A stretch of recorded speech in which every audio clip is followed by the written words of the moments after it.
ಅನಧಿಕೃತವಾಗಿ ಕ್ಯಾಂಟರ್ನಲ್ಲಿ ಅಕ್ರಮವಾಗಿ ಸಾಗಿಸುತ್ತಿದ್ದ ಆಹಾರ ಧಾನ್ಯ ಸೀಸ್ ಮಾಡಿದ ಕೊರಟಗೆರೆಯ ಗ್ರೇಡ್ 2 ತಹಶೀಲ್ದಾರ್.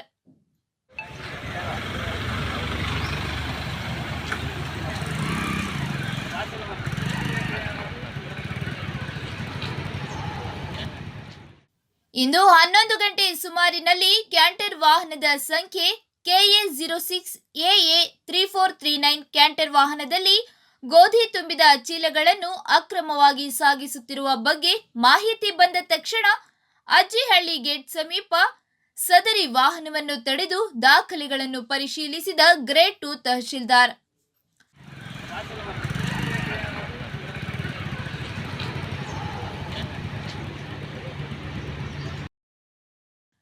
ವಾಹನ ಚಾಲಕ ಸಮರ್ಪಕ ದಾಖಲೆಗಳನ್ನು ನೀಡದೇ ಇರುವ ಕಾರಣ ಸದರಿ ವಾಹನದ ಬಗ್ಗೆ ಪರಿಶೀಲಿಸಿ ಕ್ರಮ ಕೈಗೊಳ್ಳುವಂತೆ ಪೊಲೀಸ್ ಠಾಣೆ ವಶಕ್ಕೆ ನೀಡಿದ ಗ್ರೇಡ್ 2 ತಹಶೀಲ್ದಾರ್.